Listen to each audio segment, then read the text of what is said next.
Good evening, good morning, good afternoon. Happy New Year's, everybody. Welcome back to the Blackstone Fortress. We are back for 2025.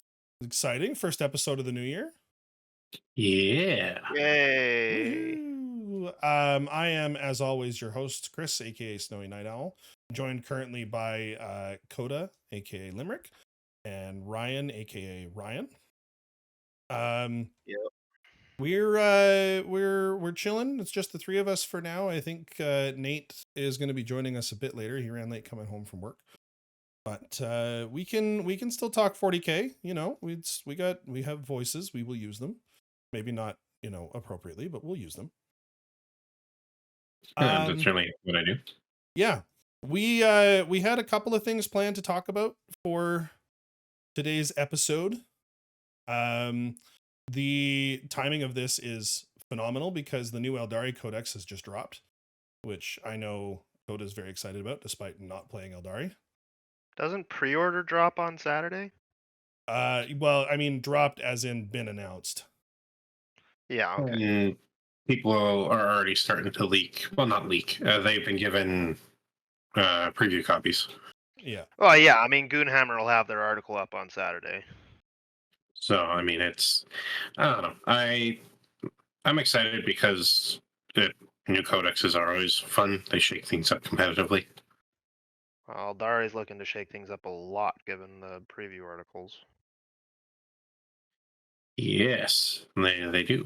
I mean, it's seems to be a big shift away from their what's it, index detachment. So I have not looked through anything about the Eldari Codex. What do I need to know? Their army rules changed. This big Okay. one. What changed What's about that? their army rule? Oh my gosh, we want specifics? Yeah, I want details. What do you think I am? Expert? Hang on, I'm gonna have to look it up because I've only been paying brief attention. Masters of Maneuverability. Oh, right. Yeah, they have discount orders. Discount orders. They get Essentially, these things called agile maneuvers, and you can use a certain number of them per turn. yes. So they're allowed a certain number of actions per turn. Each unit has a special action. For example, Guardian Defenders can, in the opponent's shooting phase, just after an enemy is shot, you get to move D6 plus 1 inches away. I Cool. don't think they all. Well, the Guardian Defenders specifically can use one of them for free, but there's like 8 of them or something that the army gets, and some of them have unit restrictions. I think. Oh, okay. I I was think the under the Guardian. I impression. think the Guardian Defenders just get to use. Yeah, hang on, they have it here. Unit can perform the fade back agile maneuver without spending a battle focus token to do so. So you get tokens and you can spend tokens. They get extra stratagems that don't use CP but use tokens. Sorry, so Yeah. I should say discount stratagems. One of which that I think is going to be interesting is Flitting Shadows. When an eligible unit from your army is selected to make a normal move, advance, or fallback move, and is set up on the battlefield or declares a charge. So pretty much when you activate something in your turn, until the end of the turn, enemy units cannot use fire overwatch against that unit. Ooh, that's nice. It's got So some spicy potential. you striking scorpions or warp spiders or something in. You use this so that they can't be blown off the table, and they get a free round of goodbye. Do you want to know one of the examples they gave of one of the things you can do? The way you say that makes me think I'm not going to like it, but And this is a quote from the article.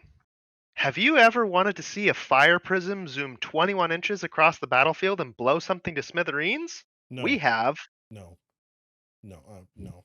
Just no. I believe that may or may not be excluding an advance move, too. So The way they say it is each token can be spent on one of 6 abilities, with Right. each ability only used once per phase.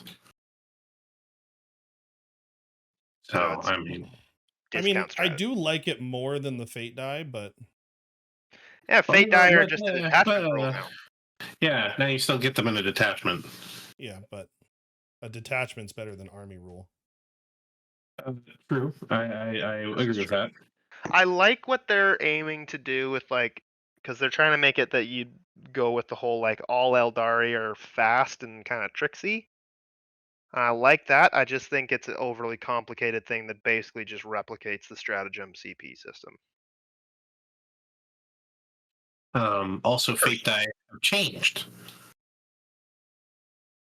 Each time you use a stratagem, one of the stratagems, your fate dice pool contains one or more fate dice showing the corresponding value. You discard that fate dice. If you do, the CP of that usage is reduced by 1. Oh right, yeah. So it's no longer auto 6s, it is free stratagems. Well, I mean, it's Arguably, I like it. better, I think, in terms of like game health, I guess. In terms of game health, it's much better. In terms of an army that is supposed to be very tech oriented, and I don't mean tech as in like technology sci-fi, I mean tech in a gamer sense as far as technique. um it's it reminds me very much of the high elves from old fantasy, where they are heavily into their magic, and you need to be a master at knowing that phase before that army really plays out. If you're going to play the Seer Council detachment, you're going to need to know exactly how to use your stratagems, because that is the point of your army. Yeah. Now, I like personally what they've done with the aspect host, Aspect host seems like it could be fun. where aspect warriors and avatars of Cain are able to re-roll hit rolls of 1 and wound rolls of 1 for shooting and fighting phase. The big thing for them is, you know how when you buy a box, maybe you guys don't, but when you buy a box of, let's say, striking scorpions, it comes with this little shrine token that is never used. Yep. I can't Um, say I do know, but it is I now don't know, used. but I'm aware of it. You can they're like deployment beacons when you buy Terminators, Yeah. except that prior to now, I don't know why you'd ever use them. You can remove the aspect shrine token for certain uh, stratagems in the aspect host, and it modifies the stratagem. So, for example, if you remove an aspect token shrine, you get to use 2 of the following abilities instead of 1, which is ignore cover, lethal hits, and sustain 1. So, Oh, like, you could turn, I honestly didn't realize that that was an actual like they had an actual physical bit for that. yeah. Actually, kind of cool. So you could turn your, well, let's just spitballing here. Your squad of banshees with what's her name in it. They're Jane's are. I was gonna say Janzar. that's Jane's R, right? Yeah, you throw a Janzar in the squad of banshees, and I don't know her data card, but I'm sure she's going to boost them. You make it so they can't be overwatched when they advance up the field at insane speeds, That's just evil. and because that's just what your army does, or sorry, your faction does now. And then your detachment, you spend a stratagem here, and you get lethal hits and sustain 1 for throwing away a token. That's insane. Or if you're already engaged and still have that shrine token, you throw that away, and now they're on a 4 up, they get to fight on death. And like this is stuff that I think really will bring that type of army up. One Oh, thing I do really appreciate that they seem to be doing a better job of with a lot of this stuff is player agency and therefore responsibility. Like with all this aspect shrine stuff, like if you time something poorly or you don't think it through, you're gonna get stomped and your army's probably not gonna feel like it's any good. But if you time things right, if you use the right thing at the right time and you're smart about it, it's going to be a good, it's going to be a good detachment. And I feel like that's how mm, a lot of the best detachments are. My only concern is with the two detachment we've seen. For as Um, of today, they showed the Inari and the Harlequin ones. oh yes, yes. With the two true Astroyani detachments, um, the issue I have is I would have liked to have seen fate stratagems be exempt from multi-use. Like you can use this stratagem once extra per turn or per phase. Because a free stratagem is great, but if I can't duplicate it, then like you know how like is it captains that have it in Space Marines? They can Yeah, use stratagem multiple times. nope. They used to be able to. Yeah, and like I understand, maybe since they've taken away, they're just trying to take that out of the game. But to me, a free stratagem's cool, but unless I can spend that CP somewhere else just as effectively, then it doesn't help me. Yeah, it's fair. The thing is, I feel like what with that, like one of the problems initially with being able to have abilities that let you use the same stratagem, twice in a phase or something like that. Like where the captain used to be, it used to be, you could do it even if you've used it this phase. Mhm. Um, the problem with it is it used to be that it was free. So you could double up on a 2 CP stratagem in a phase, which are typically quite powerful, and that was a big problem.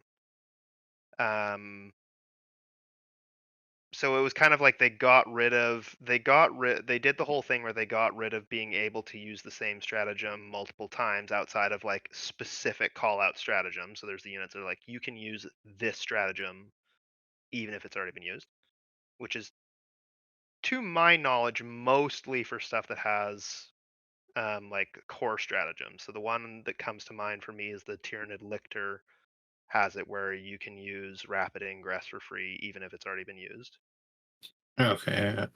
Um, the problem is they got rid of that, but then they still had the whole free stratagem thing, and then they later on, like it was like the next pass or whatever they did, then they also got rid of the free stratagem thing, and oh, you only reduce the cost by one.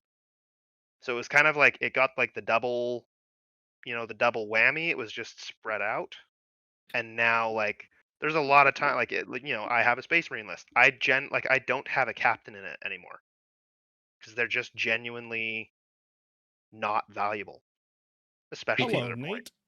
Nate. Hey Nate, Hello. Hey, can I throw a tinfoil hat theory out there? I mean, I love for it. tinfoil hat theories. They're great content. Both of those changes were to nerf armor contempt, which they fixed by saying it only works on one target. Yeah, Both those changes are, hey, armor contempt should not be a blanket defense mechanism. We need to make sure that it can't be abused. Crap is still being abused. Crap is still being abused. Wait, what if we just made it so that it only works on the thing that targets it right now? What would have fixed it completely? Because then I don't care if you use armor contempt on a unit because I'll just keep shooting at it. And yes, that means that I have like it costs more, but you're using up the abilities. hmm no, But you're absolutely right. And the other thing too that is like a little mind-boggling to me, to be honest, is that I get that Space Marines are the flagship army. That's what sells the most. It's what the most people have. But really, there isn't a whole lot of super successful tournament Marine players. Like I'm sure there's some, but and I'm sure they're like decently represented at tournaments, but generally I feel like they don't do amazingly well because they're kind of like the starter faction, right? They're the so poster boys. Everyone gets them first, learns the game, and then goes, "Hey, these guys are actually cooler." you I are like. you are you are kind of right, but In my research, because of my interests, I've done a fair amount of it.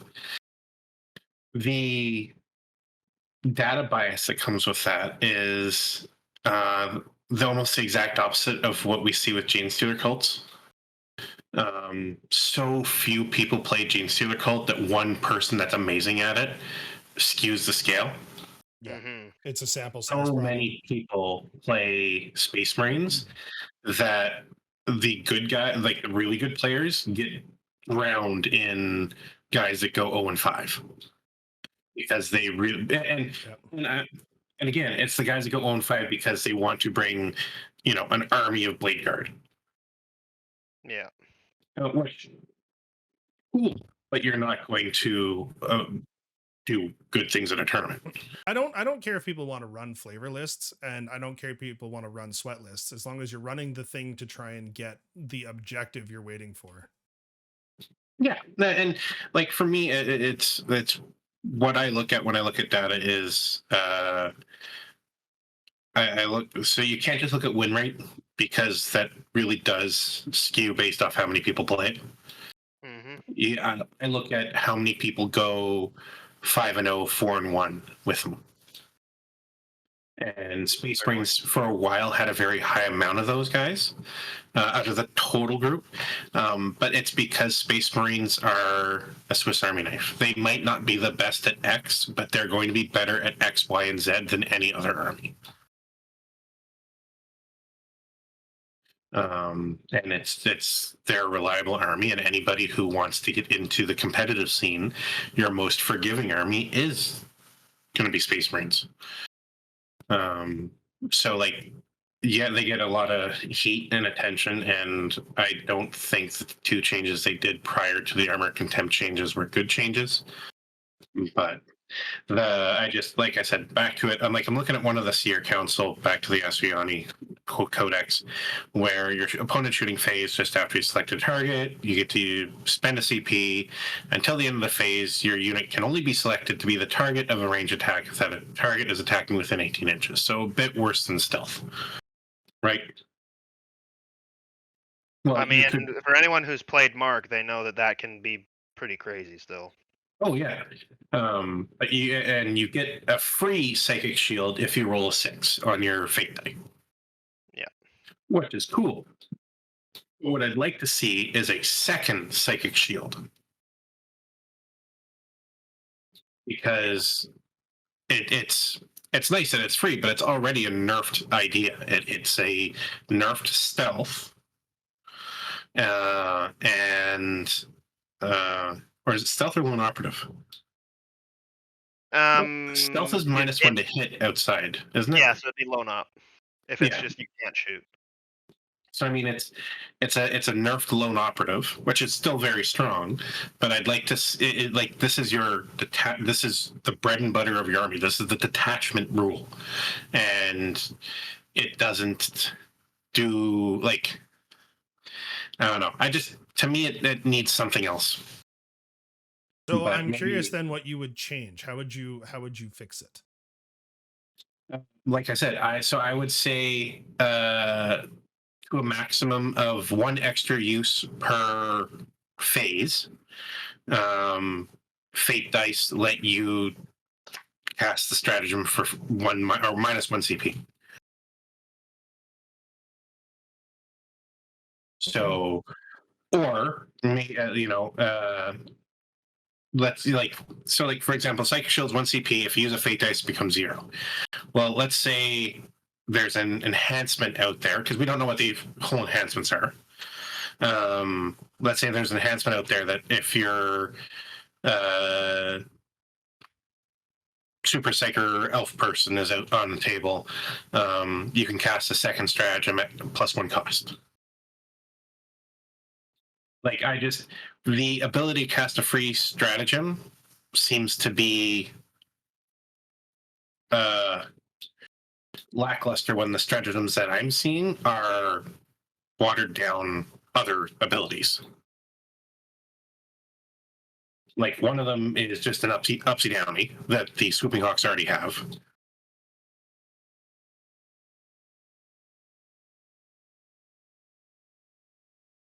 and the other is like I said, a watered down lone operative.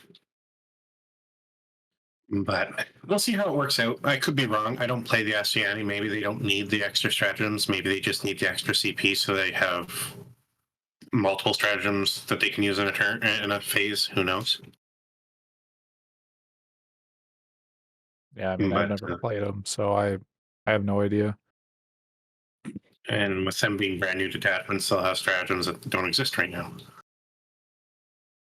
But I do just want to throw a shout out for my.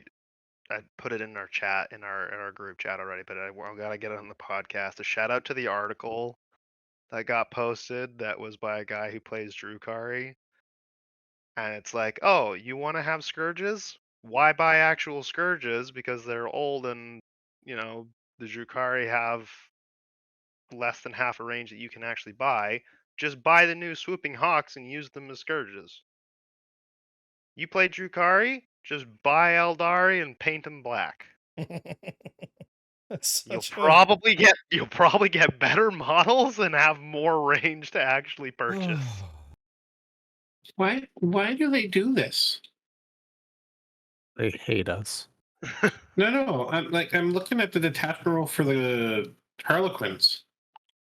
How do you feel being a former Harlequins player? I don't understand it. I was They honestly can surprised there wasn't more outrage in our group chat. they can charge through enemies. That's it. Yeah. Because So Limerick, what if you want to get past that screening unit and the unit they're screening is only like 3 inches behind? So you only have to roll an extra 5. well, except not because you have to stay outside. Like now, it just means that your screening unit stays within engagement range of the heavy unit. Yeah. I don't understand it, and whatever. You sound defeated. No, at this point, just fold them into the Asciani army and stop trying to make them their own thing. They were good or they were amazing when they were their own thing. You didn't like them, so you fold them into the Asciani, and you've been butchering them ever since. Mr. Jim Workshop, come on. I feel like that's the thing. Like, if you're gonna fold something into another army, just commit and fold. Like, just make them flavorful units, give them some special abilities. If you want to make a detachment focused on them, then maybe you can do something like that. But that's what they've tried to do. They've just done a bad job. I mean, I like the strength from death. If you kill one of my units in a shooting phase, I get to move one of my units. Once Yeah, per the Inari is not bad. I get to fade back agile move. I can make a lethal surge instead of a normal move, Yeah, the which Inari means I aren't can bad move at all. into engagement range.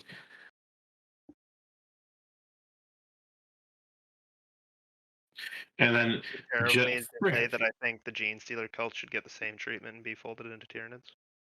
No, yeah, they aren't an army. At the start of the fight phase, select one Yanari unit from your army that is below starting strength. Until the end of that phase, that unit has fights first. Like that will be insane on some Yanari armies. But I don't know.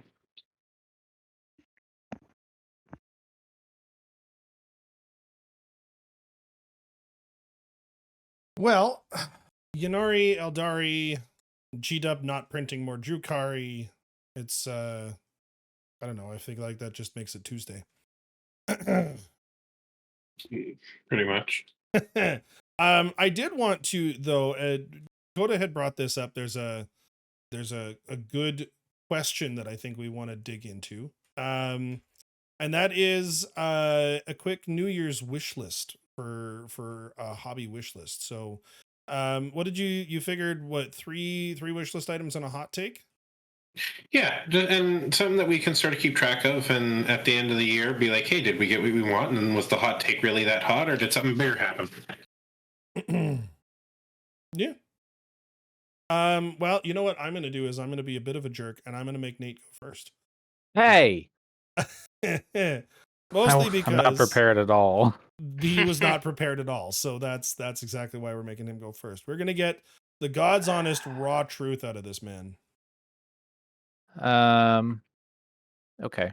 Well, I still am not solid on a specific army. I'm mostly back and forth between Tyranids and Death Guard. I want Death Guard. My first one, I want Death Guard to feel like they're good without having to bring 3 max units of Death Shrouds. Because I feel like, in my opinion, I don't have a large sample size of games because I haven't been able to play that much. But I feel like they're still not the best when you don't have 18 Death Shrouds with leaders attached to them. It just doesn't feel great. The rest of the army feels kind of lackluster. Statistics support you in that. Tyranids, I want all big monsters to be more viable because they're not. Assimilators need to change some way, shape, or form because they're terrible. Well, and particularly like Assimilator versus the other one, the Emissary. Emissary. Like the Emissary is, it strictly speaking from like a data sheet comparison standpoint, the Emissary is delightful and the Assimilator is not. Not even looking at their weapons. If you just look at their saves and their stat lines, it's basically the same except for the Emissary has a 4-up invul. The Assimilator doesn't. The problem is And the assimilator's huge and it needs to play super aggressively, you can't and hide it it. has no defensive tools to support that. Yeah. Yeah. It gets shot off the board before you can get to whatever you mark. Because you don't want to use it as an objective holder because it still dies. So the list so far is improvements for underperforming Death Guard data sheets, improvements for some specific underperforming Tyranid detachment ideas. Yeah. We need a third one. So I think the other ones are great. Like I just don't like that playstyle. I don't like the Hordy playstyle. And that's I get that's totally my fault. But Well, I mean, you're allowed to not like things. It's not like it's even your Yeah. fault thing. It's just it's a choice. But you would like your choice to feel a little more valid. yeah. Yeah. 3. Ugh. I don't even know. Let me think here. I want a Vashtor army that I know I'm not going to get this year, but you know. Well, you might, because has Chaos got their 10th? did, Chaos didn't they? in general, I think, has their codex, right? I believe Yeah, Marines so. got them last spring. Yeah, CSM has their codex. Yeah. Okay. Yeah, if we get anything for Vashtor, it'll be bespoke. Yeah. I consider that unlikely because of EC. But Yeah. I'd be really surprised if they released 2 new Chaos factions in a year. Okay, so then let's hear a hot take. What's your 2025 hobby hot take? Are we like just talking about like Either a thing that Warhammer? you expect, or a thing that's like, damn, it'd be cool if, or.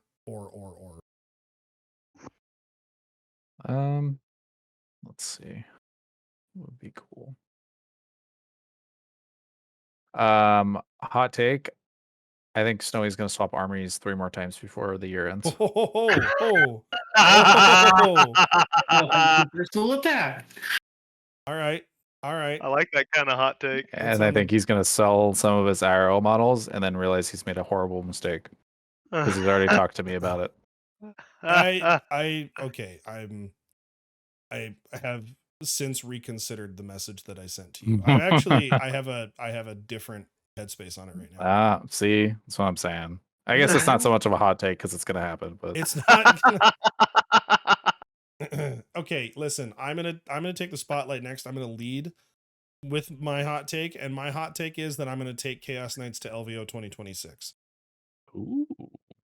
I mean, technically, we can't actually know if that's going to work in a year's time. If we're considering it 2025 to be the cutoff, like. Oh, okay, well, hold on. Let me refine that hot take for you, Snowy. Oh boy. Chaos Knights are going to win a major tournament this year. Ooh.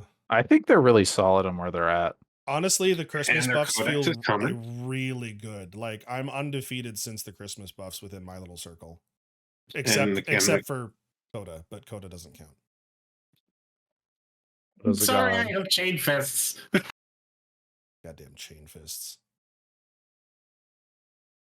Those are the ones with anti-vehicle, right? No, they're just I'm hitting his knights on 3, wounding them on 2. They're Yeah, that's strength stupid. fuck damage bullshit. Yeah, that's dumb. Anyways, any 3 wants, desires? Well, so my first is a personal wish list. I want to go to at least 3 tournaments this year. That's on my want list. I really want one of the detachments in the Chaos Knight Codex that we're definitely getting in the summer to be good. I would like a detachment that's a little bit less focused on Battle Shock, and I would like my army rule to not be focused on Battle Shock, which the Eldari changes give me hope. And I want this was the one I'm least likely to get. I really want a new Night Hall. I want something in between the War Dog and the Questoris class. Okay. So, what do you want it to do? I kind of would like. I mean, the big thing with Knights is customizability, right? Like, I want them to be customizable. Okay, but like, your Rampager is still a Rampager even when it's Desecrator. So Like, I suppose the better way to put it is that the I would like it to be something that the Knight Tyrant can babysit. Okay. And fair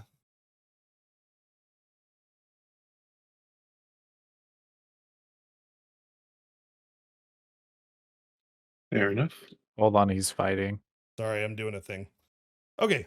Are you multitasking? I am multitasking. Watch me. How dare you? Watch me. Okay. I want it to be so the Questoris class babysits the War Dog class very effectively. I would like to see something that the Tyrant class or maybe the Carastus class can babysit. But I also want to see they kind of tie into other things that I would like to see happen. Like the Knight Desecrator, for example, the Questoris Hull. I would really like to see that become a lot more viable, more along the lines of the Despoiler. I would actually, and this is going to make me really unpopular among Chaos Knights players. I would like to see the Despoiler Hull go away in favor of bespoke Chaos Knights. Okay. Just because the Despoiler is everything the Desecrator should be, but better. Yeah. So that's what Knight's power is very much not in the shooty side of things. And I like shooty Knights better. I would love to run a Despoiler instead of a Rampager, in all honesty. But the Despoiler is just not good. The Rampager is very good. And I would like to see that power balance kind of leveled out a little bit. I want to see the Abominant double down on the Psychic side of things. I want it to lose its Volkite Culverin or whatever it's called. And I would like to see that gun be like a Psychic gun. Is anybody keeping track of how many this is? Okay, so let me then I would like to see better shooting data sheets for knights. And if that comes in the form of a smaller than a Custoris, bigger than a War Dog fire support, great.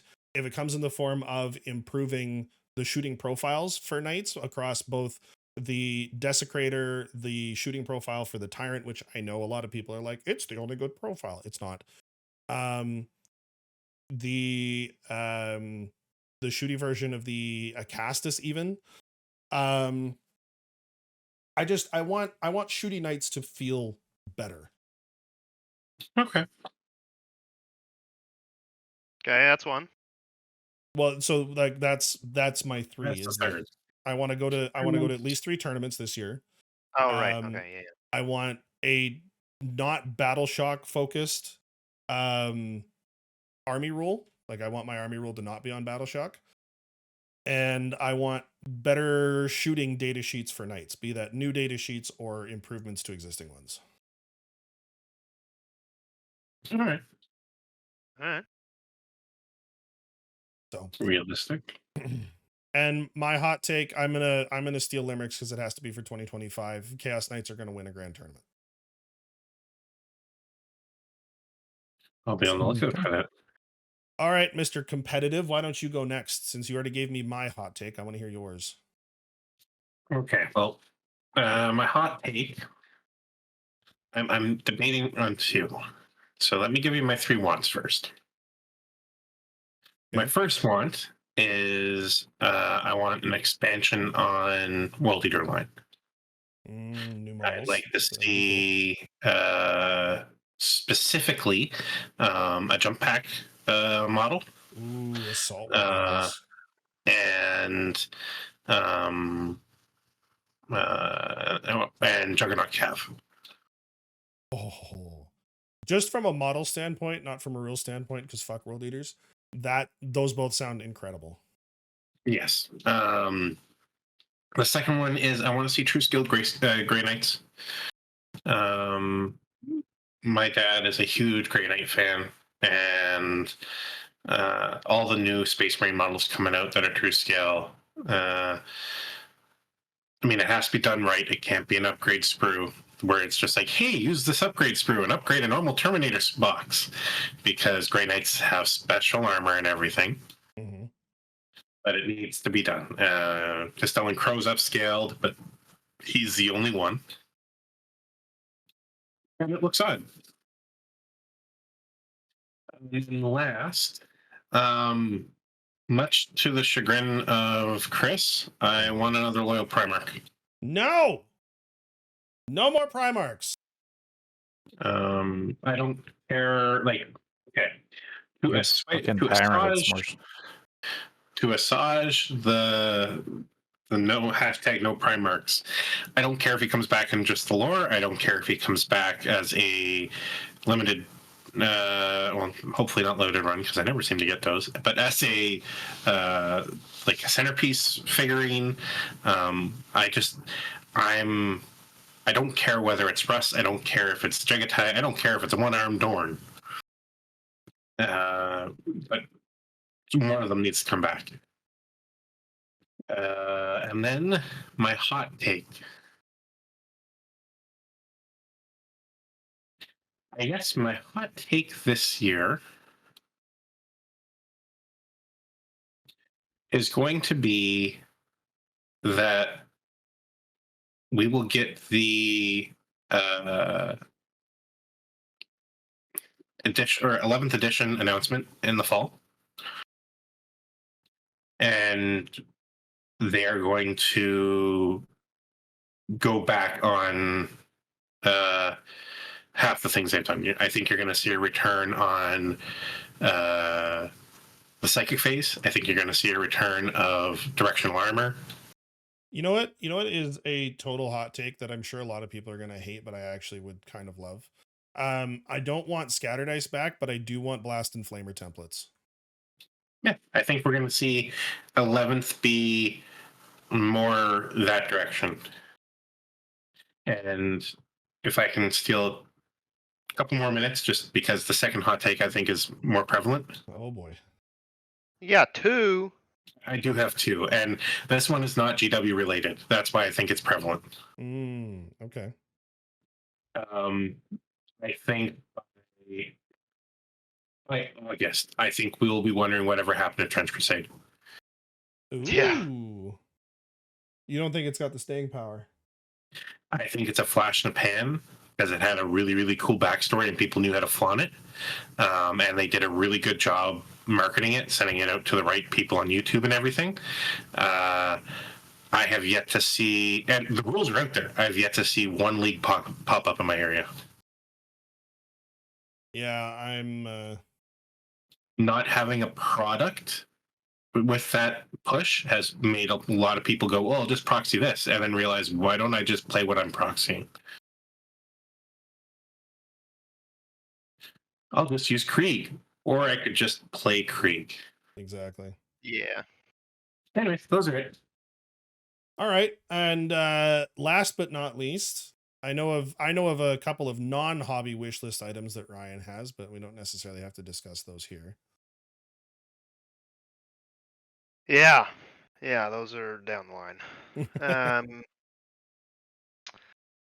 Okay. Start with things that I want.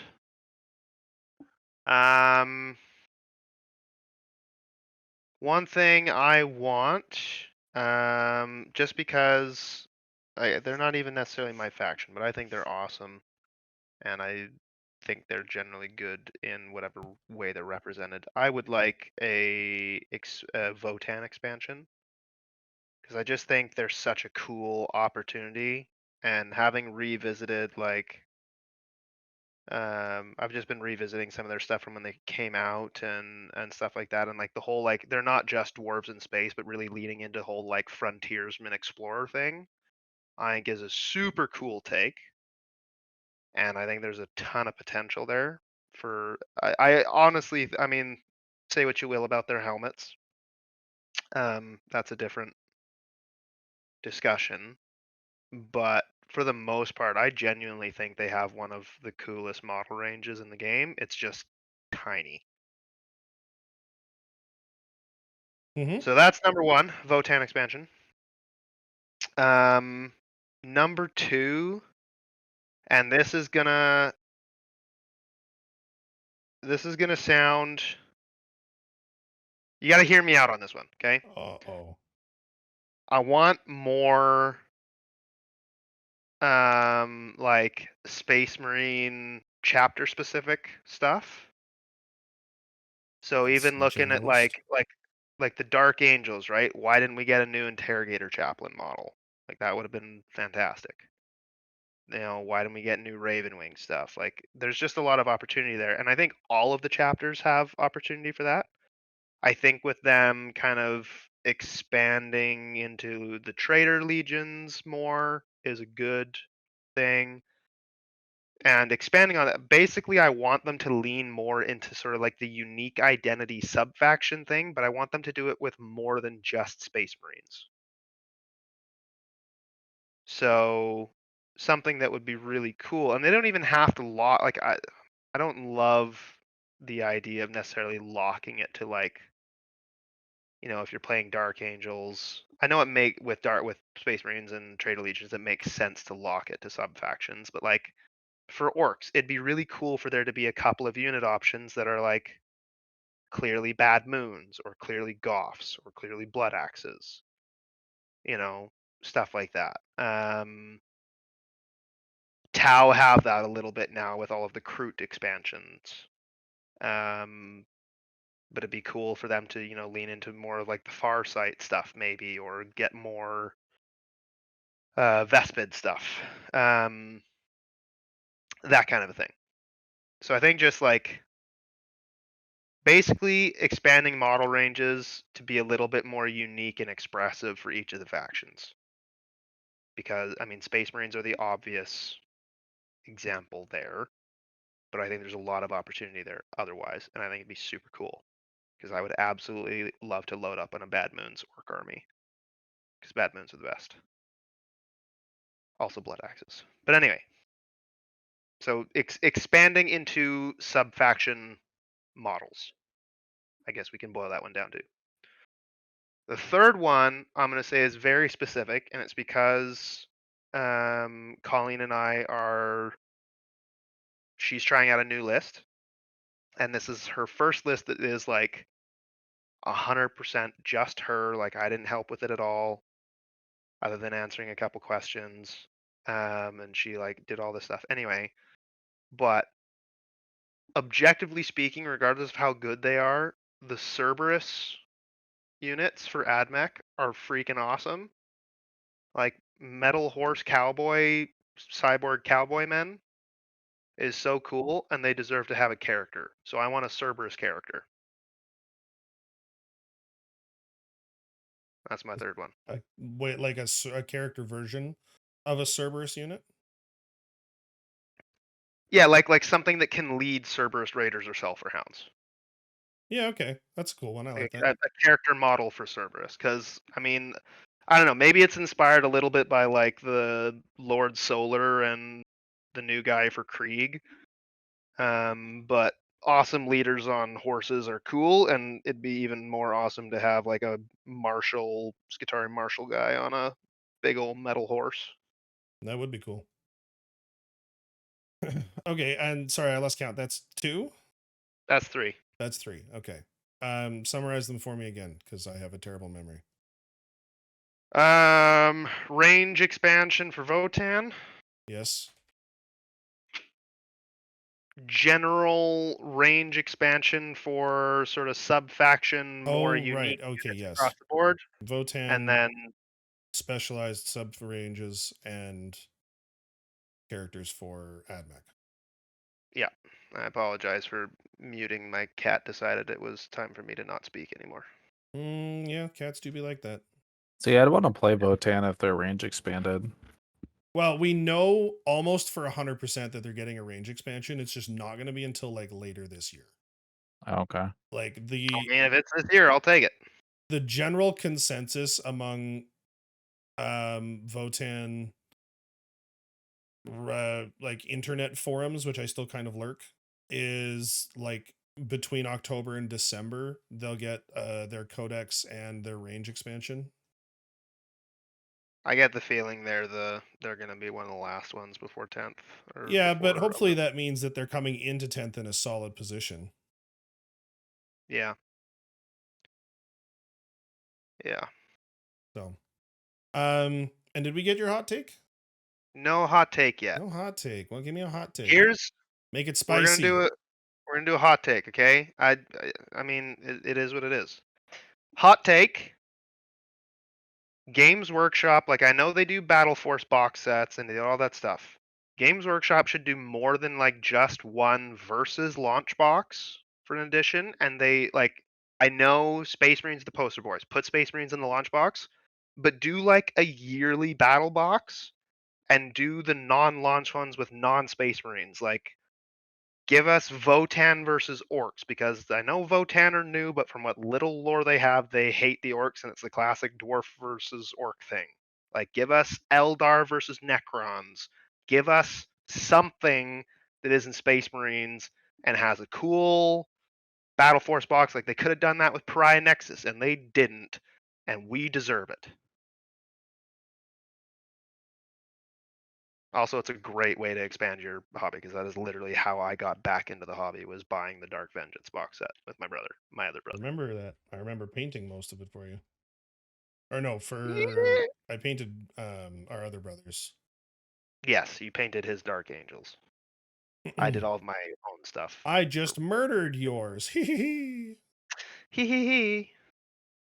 That's my hot take. We should get more versus battle boxes. All right. I'm down with it. They also sell like hotcakes, so like, come on, man. It's a good deal for us. You make a ton of money. Get her done. Yep.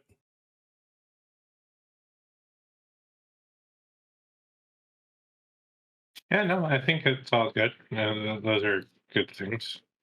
I don't know if they'll like. I have a hard time with the versus boxes.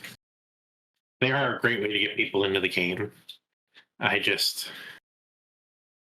so often so expensive. I mean, they are, but they're also less expensive than generally buying all the stuff individually. And if you can again, they don't. That's one of the things for me is that it's only the one and it's only for launch. And part of the reason it's so expensive is because it always comes with a bunch of launch special stuff. Give us a 1 year in 11th edition that's a couple of other factions. It doesn't necessarily have to have the launch core rule book and all that other junk. And if it's hey, this is my faction and you like that faction, we can split it. All of a sudden, you're getting a sweet deal. Yeah.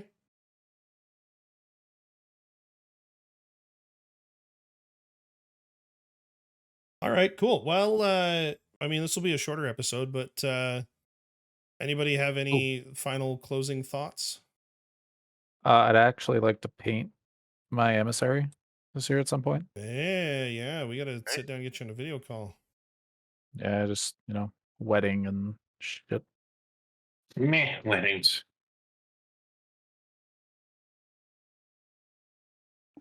No, I don't know. I think we're in for a good year of hobbying this year. We got that roadmap from LVO. That wasn't a roadmap. That totally was a roadmap. Yeah, they like to do the teaser roadmap style, which is interesting. Hot take part 2: salamanders are getting their own supplement. Honestly though, expansion. the funniest conversation I've seen about the roadmap that isn't is the number of people on the Chaos Knight subreddit posting super in-depth analyses of the picture of the rampage or the carnivore chainsword, the Reaper chainsword, and just very obviously ignoring the whole ass Night War Dog in the background. Dog in the background. And they're well, I suppose it could be Emperor's Children, but if you notice, the very specific curve of the blade tip looks an awful lot like a carnivore. And you'd get the people that hadn't been paying attention to the subreddit. They're like, guys, there's a knight right there. And all of the replies are like, what knight? What are you talking about? I don't see a knight. We got to figure this out. This is very complicated. Yeah, I'm happy to see that World Leaders will be sometime in the spring.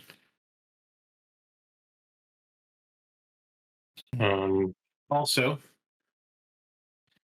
those flawless blade, man. Right? The Emperor's Children models look incredible. Yeah, I really like the way they look. They look great for Emperor's Children, but I've never been a fan of Emperor's Children. I think they're gross. Oh, I completely 100% agree with you, except for the flawless blade. See, I love the Noise heads, Marines. man. I love the Noise Marines. So I can, and I understand the pointy heads and the elongated heads and all that, but imagine you take those heads off and you put a head with butcher's nails on. Yeah, I know. You're just thinking in kit bashing terms. Yeah. I'm thinking I can suddenly have something other than chain axes for my APM. Which, don't get me wrong, when you want blood to go everywhere, chain axe is the way to go. But variety as a player is nice. Well, I mean, Angron does have a sword too. Yes, he does. Well, technically, he has a sharpened metal stick, but yes. But, anyways, yeah. Cool. All right. Well, I guess I'll leave you guys to get to it. Yeah. To the audience, thank you for being here. I appreciate you for joining us. Have an excellent couple of weeks, and we'll see you back on our regular schedule. So 2 weeks till the next episode. Thanks again. We love you. We'll see you then. Bye-bye. Bye. Boy. Boy.